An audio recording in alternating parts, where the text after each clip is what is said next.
আসসালামু আলাইকুম। Dhamrai government college study centre হতে আমি মোহাম্মদ ফয়সাল সুমন, লেকচারার হিসাব বিজ্ঞান, ধামরাই হার্ডিং সরকারি উচ্চ বিদ্যালয় কলেজের দ্বিতীয় অনলাইন ক্লাস, দ্বিতীয় বর্ষের ওপেন ইউনিভার্সিটি ক্লাস শুরু করছি। এই ওপেন ইউনিভার্সিটি ক্লাসে সবাইকে শুভেচ্ছা জানাচ্ছি।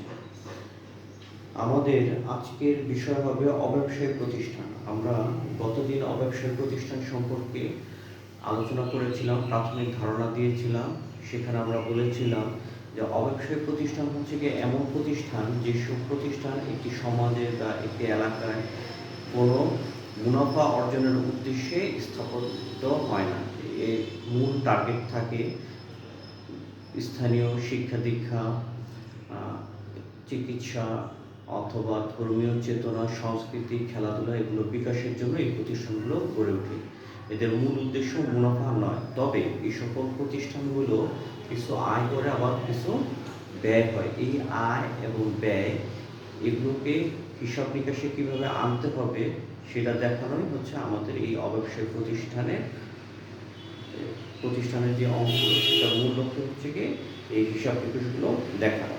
তো আমরা আজকে একটি অঙ্ক নিয়ে আলোচনা করব, যে অঙ্কটি আমি প্রশ্ন এবং সমাধান দুটোই বোর্ডে লিখে রেখেছি ছাত্রছাত্রীদের সুবিধার্থে। তোমরা হয়তো অনেকেই ওপেন ইউনিভার্সিটির দ্বিতীয় বর্ষের হিসাব বিজ্ঞান বই অনেকে পেয়েছো, অনেকে হয়তো পাওনি। তো যারা পাওনি আমি তাদেরকে উদ্দেশ্য করে মূলত অঙ্কটা আমি বোর্ডে করে রেখেছি, কারণ আমি জানতে পেরেছি যে ধামরাই গভর্নমেন্ট কলেজে অনেক ছাত্রছাত্রী যারা ওপেন ইউনিভার্সিটির ছাত্র, তারা অনেকেই দ্বিতীয় বর্ষের বইটি এখনও পায়নি। যেহেতু তোমরা বই পাওনি, সেহেতু তোমাদের বই থেকে কোনো একটা অঙ্ক করে আমি যদি নাম্বার বলে দিই সেক্ষেত্রে তোমাদের সমস্যা হতে পারে, যেহেতু বইটা এখন নাই। তাই আমি প্রশ্ন সহ সমাধানটা বোর্ডে করে রেখেছি। তোমরা ইচ্ছা করলে স্ক্রিনশট দিয়ে প্রশ্ন এবং সমাধানটা রেখে বাসায় দেখতে পারো। তো প্রথমে আমি একটু আলোচনা করি অব্যবসায়িক প্রতিষ্ঠানটা সম্পর্কে। আমরা আলোচনা করলাম যে এই প্রতিষ্ঠানের মূল লক্ষ্য কিন্তু মুনাফা অর্জন নয়, তারপরেও এই সকল প্রতিষ্ঠানের কিছু আয় এবং কিছু ব্যয় হয়ে থাকে। তো এই আয় এবং ব্যয়গুলোকে এবং তাদের কিছু সম্পদ থাকে, কিছু দায় থাকে। এই সম্পদ, দায়, আয়, ব্যয় আমরা কিভাবে সমাধান করব, কিভাবে আমরা হিসাবে লিখব, সেই বিষয়টা আমরা এখান থেকে জেনে নেব। তো প্রথমে আমাদের প্রশ্ন, এইখানে যেটা দেখছি প্রশ্ন, আর এই পাশে যা দেখছি এটা হচ্ছে কি সমাধান। তো প্রশ্নে আমরা দেখতে পারি শুরুতে যে একটি প্রাপ্তি ও প্রদান দেওয়া আছে, প্রাপ্তি ও প্রদান হিসাব দেওয়া আছে এখানে। তো এই প্রাপ্তি ও প্রদান হিসাবটা অনেকটা নগদান বই, অর্থাৎ নগদ টাকা এখানে আসছে, প্রাপ্তি সমূহের মধ্যে হয়তো নগদ টাকাগুলো আসছে আর প্রদান সমূহের মধ্যে নগদ টাকাগুলো চলে গেছে। অর্থাৎ প্রতিষ্ঠানে যত নগদ লেনদেন হয়েছে তার মধ্যে যেসব লেনদেনের মাধ্যমে নগদ টাকা আসছে সেগুলো প্রাপ্তি হিসাবে, আর যেসব লেনদেনের মাধ্যমে নগদ টাকা চলে গেছে সেগুলো প্রদান হিসাবে লেখা হয়েছে। তো প্রথমেই এই উদ্ধৃত দিয়ে বোঝানো হয় যে বছরের শুরুতে এই প্রতিষ্ঠানের হাতে কত টাকা ছিল। তো বছরের শুরুতে প্রতিষ্ঠানের হাতে ছিল 10,000, আর এছাড়া আরো পাওয়া গেছে চাঁদা, অনুদান, বিনিয়োগের সুদ। আর সারা বছর বেতন দেওয়া হয়েছে, ভাড়া প্রদান করা হয়েছে, মনিহারি প্রদান, বিদ্যুৎ খরচ, বিনিয়োগ, কোনো বিনিয়োগের কাজে ব্যয় করা হয়েছে, মানে বিনিয়োগ কেনা হয়েছে 20,000 টাকা। তারপর এটা হচ্ছে গিয়ে প্রাপ্তি, এগুলো হচ্ছে গিয়ে প্রদান। এই প্রাপ্তি থেকে প্রদানগুলো আমরা মাইনাস করলে বছর শেষে আমাদের হাতে আছে কত, 1,000 টাকা। এই উদ্ধৃত দিয়ে তাই বোঝানো হয়েছে। এরপরে আমরা আসি নিচে, আর কিছু তথ্য আছে, সেই তথ্যগুলো থেকে আমরা দেখব প্রারম্ভিক সম্পদ, অর্থাৎ বছরের শুরুতে এই প্রতিষ্ঠানের কি কি সম্পদ আছে। প্রতিষ্ঠানটার নাম কি, আবাহনী ক্লাব। 2014 সালের একটা হিসাব এখানে দেওয়া হয়েছে। তো দেখো এই 2014 সালে আবাহনী ক্লাবের 2014 সালের শুরুতে আবাহনী ক্লাবের কি কি সম্পদ ছিল। ভূমি 50,000 টাকা, আসবাবপত্র 15,000 টাকা। এছাড়া 2014 সালে আবাহনী ক্লাবের বকেয়া চাঁদা 2,000 টাকা, অর্থাৎ তাদের যে চাঁদা প্রাপ্তির কথা ছিল তার মধ্যে থেকে 2,000 টাকা তারা পায়নি। অগ্রিম বেতন অর্থাৎ আবাহনী ক্লাব অ্যাডভান্স বেতন দিয়ে রেখেছে কত টাকা, 3,000 টাকা। আসবাবপত্রের অপচয় 10%, অর্থাৎ যে আসবাবপত্র আছে তার উপরে আমাদের অবচয় ধরতে হবে, বাৎসরিক অবচয়। অবচয় তোমরা অনেকে হয়তো জানো অবচয় কাকে বলে, যে আমাদের স্থায়ী সম্পদ প্রতি বছর যে ক্ষয় হয়, সেই ক্ষয়ের জন্য আমরা যেই পরিমাণ অর্থ ধার্য করি সেটাকে বলা হয় অবচয়। সেই অর্থ ধার্যটা আমরা বিভিন্নভাবে করতে পারি। তো যাই হোক, সে আলোচনা পরে হবে। এখন আমরা দেখি যে আমাদের কি কি করা লাগবে। প্রারম্ভিক তহবিল, আয় ব্যয় হিসাব ও উদ্ধৃত প্রস্তুত করতে হবে, উদ্ধৃত পত্র প্রস্তুত করতে হবে। তো আমরা এখানে দেখলাম যে প্রথমে প্রাপ্তিসমূহ অর্থাৎ নগদ টাকা আসছে, অর্থাৎ নগদ লেনদেনের মাধ্যমে যে টাকাগুলো আসছে। আর প্রদানসমূহের মধ্যে দেখলাম যে নগদ টাকা ব্যয়ের মাধ্যমে যেই লেনদেনগুলো করা হয়েছে সেই লেনদেনগুলো এখানে দেওয়া আছে। আর এখানে আনুষঙ্গিক আরো কিছু সম্পদ, দায়, এই জাতীয় বিষয় নিয়ে, খরচ, এই জাতীয় বিষয় নিয়ে এখানে কিছু তথ্য দেওয়া আছে। এখন প্রথমে আমাদের যেটা বলছে প্রারম্ভিক তহবিল। প্রারম্ভিক তহবিলটা কিভাবে করতে হবে? আমরা গত ক্লাসে বলেছিলাম যে প্রারম্ভিক তহবিল হচ্ছে গিয়ে প্রারম্ভিক সম্পদ মাইনাস প্রারম্ভিক দায়। অর্থাৎ একটা প্রতিষ্ঠানের বছরের শুরুতে যে পরিমাণ সম্পদ থাকে এবং বছরের শুরুতে যে পরিমাণ দায় থাকে, এই সম্পদ থেকে দায়টাকে মাইনাস করে যেটা থাকে এটাকে বলা হয় প্রারম্ভিক তহবিল বা প্রারম্ভিক মূলধন। তো দেখো এখানে বছরের শুরুতে কি কি সম্পদ ছিল? ভূমি, আসবাবপত্র, আর আরেকটা ছিল নগদ টাকা। এই তিনটাকে আমরা এখানে নিয়ে আসলাম। এই যে নগদ উদ্ধৃত 10,000 টাকা, এই যে নগদ উদ্ধৃত কত 10,000 টাকা, তারপর ভূমি কত টাকা 50,000, আর আসবাবপত্র 15,000। এই তিনটা বিষয় মানে সম্পদ পাশে আমরা এই তিনটা আইটেম নিয়ে আসলাম। অর্থাৎ এই তিনটা আইটেম দিয়ে বোঝাচ্ছে যে বছরের শুরুতে এই সম্পদগুলো এই আবাহনী ক্লাবের হাতে ছিল 2014 সালের শুরুতে। এখন আমরা পুরো প্রশ্ন থেকে বছরের শুরুর কোনো দায় আমরা পাই না। অর্থাৎ এখানে কোনো দায়ের কথা বলা নেই যেটা বছরের শুরুতে, অর্থাৎ 2014 সালের শুরুতে যে দায়, সেরকম কোনো দায়ের কথা আমরা এখানে পাই না। যার জন্য এই যে 75,000 টাকা, এই 75,000 টাকায় এখানে প্রারম্ভিক মূলধন হিসেবে আমরা দেখিয়ে দিব। যদি এখানে কোনো দায় থাকতো তাহলে এই 75,000 টাকা থেকে ওই দায়টা আমরা মাইনাস করে দেখাতাম। আচ্ছা, এরপরে আমরা চলে আসি আয় ব্যয় হিসাব। আয় ব্যয় হিসাবে আমরা বুঝতেই পারছি যে আয় এবং ব্যয়, এখানে শুধুমাত্র আয় এবং ব্যয়, এছাড়া আর কোনো কিছু এখানে আনা হয়নি। আমরা গত লেকচারেও এই জিনিসটা বলেছিলাম আমি, যে আয় ব্যয় হিসাব হচ্ছে কি একটা হিসাবকালের মধ্যে শুধু ওই হিসাবকালের ওই রেঞ্জের মধ্যে, ওই হিসাবকাল বলতে ওই বৎসর বা ওই হিসাবকাল, তার মধ্যে যত আয় এবং ব্যয়, তার আগের বছরের কোনো আয় বা ব্যয় এখানে আসবে না, তার পরের বছরের কোনো আয় বা ব্যয় এখানে আসবে না। ঠিক আছে, শুধু ওই বছরের আয় এবং ব্যয়গুলো এখানে চলে আসবে। যেমন বেতন, বেতন টোটাল প্রদান করা হয়েছে কত? 15,000 টাকা, কিন্তু এর মধ্যে অগ্রিম অর্থাৎ আগামী বছরের টাকা প্রদান করা হয়েছে কত? 3,000 টাকা। তো এই 15,000 থেকে 3,000 টাকা মাইনাস করে আমরা 12,000 টাকা দেখালাম।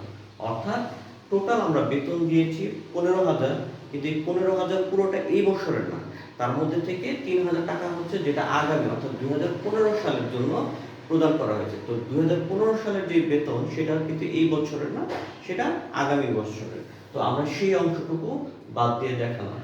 এরপর আমরা চলে আসি ভাড়া। ভাড়া কত টাকা প্রদান করা হয়েছে? 8,000 টাকা। তারপর আমরা চলে আসি মণিহারি। মণিহারি প্রদান করা হয়েছে কত টাকা? 1,000 টাকা। বিদ্যুৎ খরচ প্রদান করা হয়েছে কত? 2,000 টাকা। এই যে এখানে কিন্তু লেখা আছে যে প্রদান সমূহ অর্থাৎ কি কি খরচ প্রদান করা হয়েছে। ভাড়া 8,000, মণিহারি 1,000, বিদ্যুৎ খরচ। জাস্ট আমরা এখান থেকে এগুলো নামিয়ে ফেললাম। এখন আসবাবপত্রের অবচয় 1,500 টাকা। কি বলছে এখানে? যে আসবাবপত্রের অবচয় 10%। আসবাবপত্র আমাদের ছিল কত? 15,000। 15,000-এর 10% করলে কত হয়? 1,500 টাকা। অর্থাৎ আসবাবপত্র হচ্ছে একটা স্থায়ী সম্পদ। এই স্থায়ী সম্পদের উপরে 10% অবচয় ধরতে বলা হয়েছে। অর্থাৎ সারা বছর আসবাবপত্রগুলো ব্যবহার করে যে ক্ষয় হয়েছে, যে পরিমাণ ক্ষয় হয়েছে, সেই ক্ষয়ের পরিমাণ এই আবাহনী ক্লাব ধরতে চাচ্ছে কত? 10%। তো 15,000 টাকার উপরে 10% করলে কত হয়? 1,500 টাকা। আমাদের মনে রাখতে হবে যে স্থায়ী সম্পদ ব্যবহার করার ফলে এটার যে ক্ষয় হয়, এটা আমাদের প্রতিষ্ঠানের জন্য এক ধরনের ব্যয়। তো এই ব্যয়গুলো আমরা এখানে নিয়ে আসলাম। তো দেখো এই পুরো প্রশ্ন থেকে আমরা যতগুলো খরচ বা ব্যয় আমরা এই বছর অর্থাৎ 2014 সালে পেলাম, সবগুলো আমরা এখানে আয় ব্যয় হিসাবে ডেবিট দিয়ে নিয়ে এসেছি। আচ্ছা, আয় ব্যয় হিসেবে ডেবিট দিকে আনলাম কেন? কারণ সকল প্রকার খরচ ডেবিট। আমাদের মনে রাখতে হবে যে খরচ বৃদ্ধি পেলে সেটা কি হয়? ডেবিট হয়। তো সকল প্রকার খরচ ডেবিট, সেই হিসাবে আমরা এই ডেবিট পাশে সেই খরচগুলো নিয়ে আসলাম। তো প্রথমে আনলাম কি বেতন, সেখান থেকে অগ্রিমটা বাদ দিয়ে দিলাম, তারপর ভাড়া, এরপরে মণিহারি, এরপরে বিদ্যুৎ খরচ এবং এরপরে আসবাবপত্রের অপচয়, এই সবগুলো আমরা এখানে নিয়ে আসলাম। আচ্ছা, এরপরে আমরা চলে যাই ক্রেডিট দিকে। তো ক্রেডিট দিকটা কি? আমরা জানি অনেকে হয়তো যে সকল প্রকার আয় ক্রেডিট, সকল প্রকার আয় ক্রেডিট, সকল প্রকার ব্যয় যেমন ডেবিট, সকল প্রকার আয় ক্রেডিট। একটা প্রতিষ্ঠানের যে আয়গুলো হয় সেই আয়গুলো সবসময় আমরা ক্রেডিট দিকে দেখাবো। তো প্রথমে আমরা দেখাচ্ছি চাঁদা। এই চাঁদা আমরা এই বছর টোটাল পেয়েছি 15,000, কিন্তু বকেয়া আছে 2,000। অর্থাৎ এটা দিয়ে কি বোঝানো হলো যে এই প্রতিষ্ঠানের এক বছরের টোটাল চাঁদা পাওয়ার কথা 17,000, কিন্তু পাওয়া গেছে কত? 15,000। আমরা এর আগে কি বললাম যে আয় ব্যয় হিসাবে শুধু এই বছরের যত আয়, এই বছরের যত ব্যয় আমরা সেগুলো আনবো, তার বাইরে কোনো কিছু এখানে আনবো না। যেমন এই যে খরচের মধ্যে থেকে আমরা অগ্রিমটা বাদ দিয়ে দিয়েছি, ঠিক ওইভাবে চাঁদা 15,000, কিন্তু চাঁদার মধ্যে আমাদের বকেয়া আছে আরো 2,000। অর্থাৎ এই বছর টোটাল মানে আমাদের চাঁদা আয় হিসেবে দেখানো উচিত 17,000, কিন্তু এখানে চাঁদা পাওয়া গেছে 15,000। অর্থাৎ 2,000 টাকা এখনো পাওয়া যায়নি, কিন্তু এটা এই বছরের আয়, যার জন্য আমরা এখানে এটাকে যোগ করে দিব। অর্থাৎ এটা এই বছরের পাওয়ার কথা, কিন্তু যেহেতু এখনো দেয় নাই সেহেতু এটা বকেয়া, এবং এই বকেয়াটাকে আমরা যোগ করে দেখো। এরপরে বলা হয়েছে বিনিয়োগের সুদ 2,000 টাকা। বিনিয়োগের সুদ আমরা চলে আসি এখানে। এই যে বিনিয়োগ 20,000, অর্থাৎ প্রতিষ্ঠানের হাতে অতিরিক্ত টাকা আছে, সেই অতিরিক্ত টাকা সে ইনভেস্ট করতে চাচ্ছে। তো সে ইনভেস্ট করলো কোনো একটা জায়গায়, সে ইনভেস্ট করছে এবং তার জন্য সে 10% করে সুদ পাবে। তো 20,000 টাকা 10% করলে কত হয়? 2,000 টাকা। এই যে 2,000 টাকা পাবে অন্য একটা প্রতিষ্ঠান থেকে বা অন্য একটা ব্যবসা করতে, তো এই যে 2,000 টাকা পাবে, এই 2,000 টাকা এই প্রতিষ্ঠানের জন্য আয়।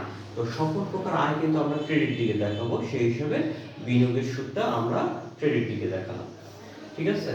তো এই হচ্ছে কি আমাদের ব্যয়, টোটাল ব্যয়, অর্থাৎ টোটাল এই অঙ্ক থেকে প্রাপ্তি ও প্রদান হিসাবে এবং অন্যান্য তথ্য হতে আমরা টোটালি যে ব্যয়গুলো পাই সেগুলো আমরা ডেবিট দিকে লিখলাম, টোটালি আমরা যে আয়গুলো পাই সেগুলোকে ক্রেডিট দিকে লিখলাম। এখন আমি একটু আলোচনা করবো আরেকটা বিষয়, যে এইখানে আয় এবং এখানে ব্যয়। তো আয়টা এই যে চাঁদা এবং বিনিয়োগের সুদ, প্রতিষ্ঠানের আয় এই দুইটাই। অর্থাৎ এই যে আবহানী ক্লাব, তাদের যে সদস্য আছে তারা প্রতি মাসে বা বছর শেষে তারা একসাথে কিছু চাঁদা দেয়, সেই চাঁদাগুলোই হচ্ছে কি ক্লাবের জন্য আয়। তো সেই আয়গুলো আমরা এই পাশে দিলাম। আর বিনিয়োগের সুদ, বিনিয়োগ করার কারণে প্রতিষ্ঠান কিছু সুদ পাবে বা কিছু মুনাফা পাবে, তো সেই সুদটা বা মুনাফাটা আমরা এখানে দিয়ে দিলাম। তো 17,000 আর 2,000 যোগ করলে কত হয়? 19,000।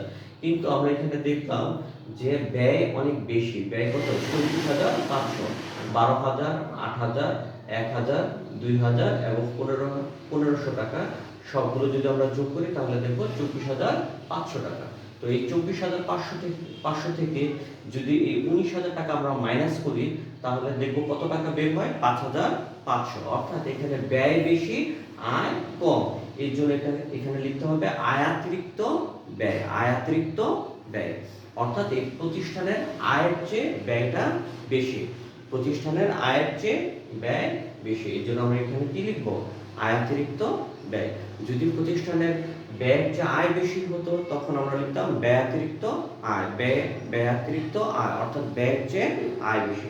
যেহেতু এখানে আয় ছোট এবং ব্যয় বেশি, এই জন্য লিখলাম আয়াতিরিক্ত ব্যয়, মানে আয়ের চেয়ে ব্যয়টা বেশি, সেটা এখানে মিন করা হয়েছে। এরপর আমরা চলে যাই উদ্ধৃত পত্র। এই যে উদ্ধৃত পত্র, এটা অনেকটা প্রারম্ভিক তহবিলের মধ্যে, অর্থাৎ এক পাশে মূলধন ও দায় এবং অন্য পাশে সম্পদসমূহ। আমরা গত লেকচারে এই কথাটা বলেছিলাম যে প্রারম্ভিক তহবিল দিয়ে বোঝায় বছরের শুরুতে কি কি সম্পদ আছে, বছরের শুরুতে কি কি দায় আছে। আর উদ্ধৃত বা আর্থিক অবস্থার বিবরণী ঠিক ওইটার মতোই, কিন্তু এটার কথা হচ্ছে কি যে বছরের শেষে আমাদের কি কি সম্পদ আছে, বছরের শেষে আমাদের কি কি দায় আছে। অর্থাৎ একটা হিসাবকালের শুরুর সম্পদ এবং দায় নিয়ে আমাদের প্রারম্ভিক তহবিল একটা হিসাবকালের শেষে সম্পদ এবং দায় নিয়ে আমাদের উদ্ধৃতপত্র বা আর্থিক অবস্থার বিবরণী। অর্থাৎ একটা হিসাবকালের শেষে আমাদের কি পরিমাণ সম্পদ আছে, কি পরিমাণ দায় আছে, আমরা এই উদ্ধৃতপত্রের মাধ্যমে সেটা প্রকাশ করব। তাহলে আমরা চলে আসি এখন সম্পদ পাশে। সম্পদ পাশে প্রথমে দেখো নগদ তহবিল। এই নগদ টাকাটা কোনটা? এই যে এখানে আমাদের শেষ, অর্থাৎ বছরের শেষে আমাদের প্রতিষ্ঠানে মানে আবাহনী ক্লাবে কত টাকা হাতে আছে? 1000 টাকা হাতে আছে। সেই 1000 টাকা আমরা এখানে নিয়ে আসলাম বছরের শেষে নগদ তহবিল। এরপরে হচ্ছে গিয়ে বকেয়া চাঁদা, অর্থাৎ বছরের শেষে আমাদের কি পরিমাণ চাঁদা বকেয়া আছে। দেখো চাঁদা আমাদের জন্য আয়, কিন্তু যখন এই আয়টা বকেয়া হয়ে গেল তখন এটা আমাদের জন্য সম্পদ। তো এই বকেয়া চাঁদাটাই আমাদের জন্য সম্পদ, এই জন্য আমরা এটাকে সম্পদ পাশে লিখলাম।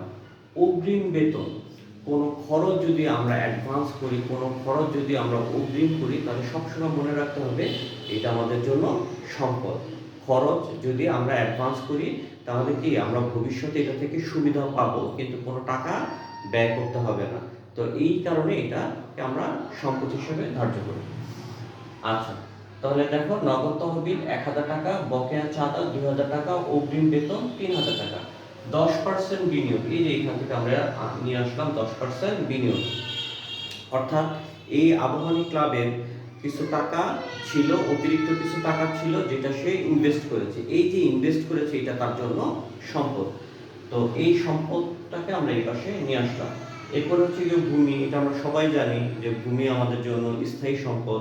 আমরা সবাই শিক্ষিত অশিক্ষিত সবাই বুঝি যে আমাদের যে জমি বা ভূমি থাকে এটা আমাদের জন্য সম্পদ। তো সেই সম্পদটা আমরা এখানে দেখিয়ে দিলাম। এরপর হচ্ছে কি আসবাবপত্র 15,000 টাকা, এটার সাথে বাদ অবচয় 1500 টাকা। তো 15,000 থেকে এই 1500 টাকা মাইনাস করলে এই 13,500 টাকা আমরা লিখবো। অর্থাৎ আমাদের আসবাবপত্র ছিল 15,000, সেখান থেকে আমাদের 1500 টাকা অবচয় হয়েছে, সেই অবচয়টা বাদ দিয়ে আমরা এই 13,500 টাকা এখানে লিখবো। এরপরে আমরা মূলধন ও দায় পাশে চলে আসি। এখানে দেখো প্রারম্ভিক মূলধন যেটা আমরা এখান থেকে পেলাম এই 75,000 টাকা, সেই প্রারম্ভিক মূলধনটা লিখলাম। এরপর হচ্ছে বিয়োগ আয়াতিরিক্ত ব্যয়। আয়াতিরিক্ত ব্যয়টা কি? যে আয়ের চেয়ে ব্যয় বেশি, অর্থাৎ প্রতিষ্ঠানের আয় কম ব্যয় বেশি। যখনই ব্যয়টা বেশি হয়, আয়ের চেয়ে বেশি হয়, তখন কিন্তু মূলধন কমে যায়, মূলধন বাড়ে না। একটা প্রতিষ্ঠানের যে লস হয়, এই লসের কারণে কিন্তু মালিকের যে ক্ষতিটা, সেই ক্ষতির কারণে মালিকের মূলধনটা কি হ্রাস পায়। সাপোজ একজন ব্যক্তি 1 লক্ষ টাকা নিয়ে ব্যবসা শুরু করলো, সেখান থেকে যদি 10,000 টাকা তার লস হয়, তার মানে তার মূলধন থাকে কত? 90,000 টাকা। ঠিক সেরকম তো এই যে আয়াতিরিক্ত ব্যয় আমাদের কত? 5,500, যেটা আমরা এখান থেকে পেলাম। তো এই ক্লাবের শুরুতে মূলধন ছিল 75,000 টাকা, সেখান থেকে যে আয়াতিরিক্ত ব্যয় মানে তার যে লস হলো, তো সেই লসটাকে আমরা মাইনাস করে দিলাম। তো মাইনাস করে দিলে থাকে কত? 69,500 টাকা। এরপরে হচ্ছে কি অনুদান। অনুদান হচ্ছে গিয়ে অনেক ধনী ব্যক্তি বা অনেক দাতা, তারা কি করে কোনো ক্লাব বা কোনো মসজিদ বা কোনো মাদ্রাসা, কোনো স্কুল, কোনো কলেজ, এরকম বিভিন্ন জায়গায় তারা অর্থ অনুদান দিয়ে থাকে। এই অর্থটা ওই প্রতিষ্ঠানের জন্য, সেই স্কুলের জন্য, সেই কলেজের জন্য, সেই মাদ্রাসার জন্য, সেই মসজিদের জন্য, এটা এক ধরনের দায়। এই জন্য আমরা এটাকে দায় পাশে দেখাবো, অনুদানটাকে আমরা দায় পাশে দেখাবো। তবে কিছু কিছু ক্ষেত্রে এই অনুদানটা অনেক সময় আয় পাশেও দেখানো যেতে পারে কিছু কিছু ক্ষেত্রে। সে আমরা যেহেতু আজকে এই বিষয়টা আমি আলোচনা করব না, এটা পরবর্তীতে যদি কোনো ক্ষেত্রে দেখি আয় পাশে আসছে, তখন আমরা এটা ডিটেলস আলোচনা করব। আচ্ছা, তো এই পাশে সম্পদ আমরা এটা আগে আলোচনা করলাম। তো টোটাল সম্পদ আমাদের দাঁড়িয়েছে কত? 89,500 টাকা। আর টোটাল দায় দাঁড়িয়েছে 89,500 টাকা, অর্থাৎ উভয় পাশ মিলে গেল। অর্থাৎ বছরের শেষে কি পরিমাণ সম্পদ ছিল এবং বছরের শেষে কি পরিমাণ সম্পদ এবং বছরের শেষে কি পরিমাণ দায়, এই দুটোই কিন্তু মিলে গেল। টোটাল সম্পদ এবং দায় 89,500, 89,500। তো আমাদের অঙ্কের এই হচ্ছে কি মূলত 3টা পার্ট: প্রারম্ভিক তহবিল, আয় ব্যয় হিসাব, উদ্ধৃতপত্র। তো সৃজনশীল প্রশ্ন যদি হয় এবং সাধারণত এই 3টা থেকে 2টা থাকে, সাথে অন্য কোনো ওয়ার্কিংস বা অন্য কোনো ছোট প্রশ্ন লিঙ্ক করা থাকে। তবে অনেক সময় আমাদের এখানে প্রাপ্তি ও প্রদান হিসাব সেটাও চাওয়া হয়ে থাকে। প্রাপ্তি, এই যে এখানে যে প্রশ্ন আকারে যেটা আছে প্রাপ্তি ও প্রদান হিসাব, এই প্রাপ্তি ও প্রদান হিসাবটা অনেক সময় আমাদের সৃজনশীল প্রশ্নে চাওয়া হয়ে থাকে, কিন্তু সেই ক্ষেত্রে প্রশ্নের ধরনটা একটু অন্যরকম হবে। অর্থাৎ আমাদের যে নর্মাল প্রশ্ন যেভাবে সেট আপ করা, এখানে সেট আপ করা আছে, সেখান থেকে কিছুটা ভিন্ন হবে।